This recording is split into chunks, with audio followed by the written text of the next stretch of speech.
Processing, et M. Henry Taub, un autre juif américain, M. Henry Taub. Et M. Henry Taub, lui, il siège sur le conseil d'investissement d'une université américaine, la University of New York, ou New York University, et qui on retrouve sur le conseil d'administration de l'Université de New York pour les investissements. Vous savez que les universités américaines font partie de ces ligues suprêmes, supérieures, qu'on appelle les Ivy League. Ben, ils ont des conseils d'investissement, des conseils d'administration qui se chargent des investissements de l'entité, de l'université. On retrouve Morris Greenberg, de American International Group. Ça, c'est un ancien des services secrets américains de la Seconde Guerre mondiale de l'Office of Strategic Services, M. Morris Greenberg. C'est son entité AIG qui a reçu 182 milliards de dollars de Washington pour se sortir de son marasme et de son bourbier, et on n'a pas fini. Pendant ce temps-là, il se donne des bonus de plusieurs centaines de millions de dollars. Ça, c'est M. Morris Greenberg. On a également comme directeur de la New York University avec M. Henry Taub de Automated Data Processing. On retrouve M. Larry Silverstein. M. Larry Silverstein est le grand patron de Silverstein Properties. Eh bien, lui, 1 mois et demi avant les attentats terroristes du 11 septembre 2001, il est devenu le lender. Il est devenu le leaser, c'est-à-dire le loueur. Il est devenu le loueur. C'est vrai, on a fait un lease du World Trade Center, les 7 bâtiments. Il est devenu le loueur de ça pour une période de combien d'années? De 99 ans. Et le document est officiel et documenté. Larry Silverstein a loué ça, a pris une grosse assurance là-dessus. Il savait que les bâtisses étaient bourrées d'amiante et qu'il y avait un problème de salubrité publique et qu'éventuellement, il fallait tout enlever l'amiante de ces bâtiments-là. Mais il est arrivé un incident providentiel qui fait en sorte qu'il n'y a plus besoin de se casser les méninges. Là, maintenant, ils sont tous en train de se construire en neuf.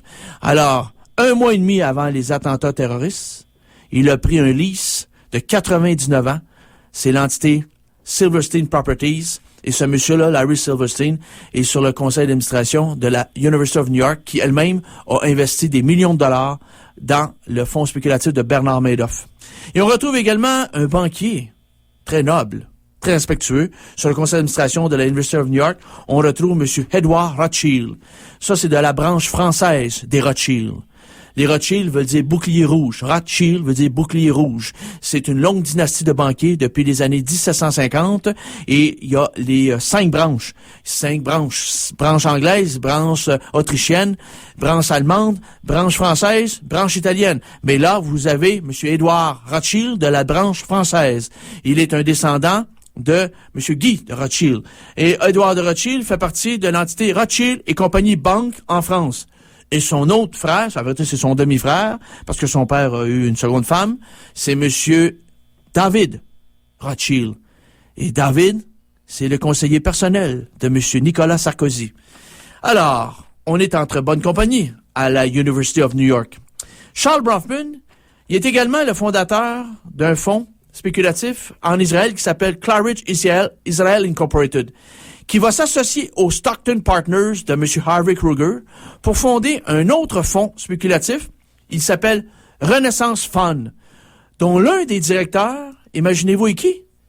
Sur le conseil d'administration, M. Jacob Perry, boss du Shin Bet, service secret militaire d'Israël, pendant 30 ans. Not bad. C'est bon d'être sous la protection et la garde rapprochée de nos petits amis des services secrets. En 1991, le juif américain Cy Sims, de son vrai nom Cy Mearns, on le surnomme pareil, on l'appelle pareil Cy Sim aux États-Unis, va être nommé à la tête de la filiale de la Israel Discount Bank à New York, qui elle-même possède et elle a ouvert des filiales en Suisse et aux îles Caïmans. Pourquoi vous pensez? Pour aller profiter du sable et du soleil et des cocotiers? Pas du tout.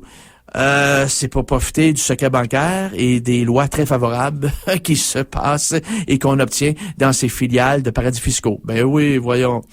Très impliqué dans sa communauté juive, M. Cy Sim de New York devient directeur de l'université Yeshiva de New York. C'est une université privée, une des plus vieilles aux États-Unis à Manhattan. Et pourtant, il va être entouré de petits copains. 2 administrateurs qui sont aussi des trésoriers de l'université Yeshiva pour les investissements de l'université Yeshiva de New York sont qui? Eh bien, je vous les donne en 1000.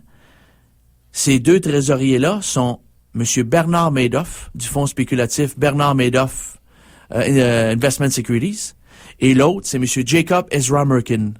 J'ai commencé mon laïus en parlant de Herman Merkin. Eh bien, c'est son fils, Jacob Ezra Merkin. Eh bien, Jacob Ezra Merkin, c'est donc le fils de Herman, qui est un ancien des services secrets et lui-même. Eh bien, c'est le fondateur d'un fonds spéculatif lui-même, M. Jacob Ezra Merkin. Il a fondé le fonds spéculatif Gabriel Capital Group. Et ce fonds-là, Gabriel Capital Group à Manhattan, il va s'associer à un homme d'affaires juif américain, M. Steven Feinberg, et dont le père, M. Martin Feinberg, est membre des services secrets israéliens, le Shin Bet. Ça se peut-tu? Il est membre des services secrets, le Shin Bet, là, avec. C'est bizarre, hein, lui, avec. Donc, M. Martin Feinberg, le père de Steven Feinberg, il connaît bien Jacob Perry. Ben, c'est évident. C'était son boss. OK, c'est serré le pouvoir. Eh bien, M. Steven Feinberg, lui-même, est le grand patron d'un fonds spéculatif qui a créé lui-même en 1992 le Cerberus Capital Management LP, Limited Partnership. Et le Cerberus Capital Management LP est actionnaire majoritaire de quoi? De General Motor Acceptance Corporation, ceux qui reçoivent de l'État des milliards de dollars. Il contrôle ces entités-là. Il contrôle 51% de GMAC et il est également le boss de Chrysler.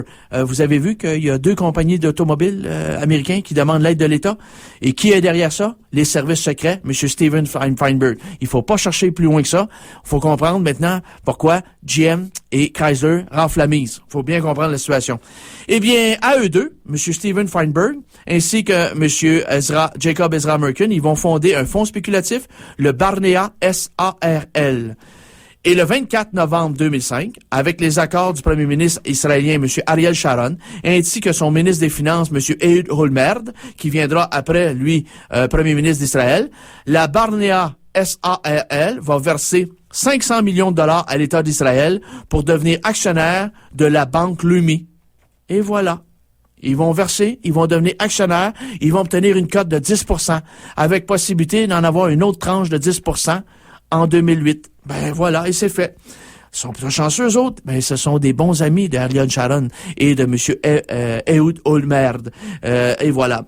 Après ça, 2 mois plus tard, après justement cette transaction du 24 novembre 2005, 2 mois plus tard, soit le 31 janvier 2006, ça va être au tour de la Israel Discount Bank, filiale de New York, de vendre une partie de ses actifs à 2 hommes d'affaires juifs américains.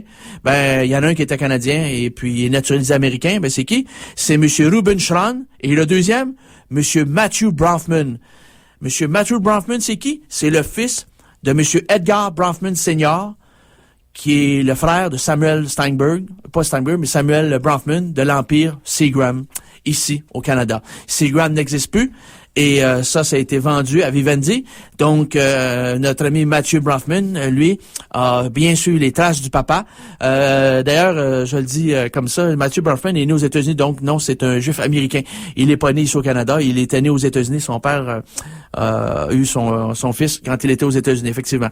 Il faut savoir que c'est Edgar Bronfman qui représentait les intérêts de la Seagram dans leur bureau de Park Avenue à Manhattan, à New York, lorsque Samuel Bronfman a ouvert le bureau dans les années 70.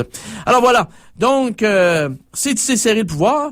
Il faut savoir que depuis 2003, la Leumi Bank, la banque israélienne, ainsi que la Israel Discount Bank of New York sont déjà, et ils étaient dans le collimateur des autorités judiciaires de New York pour leur implication dans un réseau international de blanchiment d'argent sale pour un montant de 35 milliards de dollars. 35 milliards de dollars. Chiffre officiel, chiffre que j'ai pris directement dans les archives du procureur général là-bas à New York, 7e judiciaire à New York, dans les archives.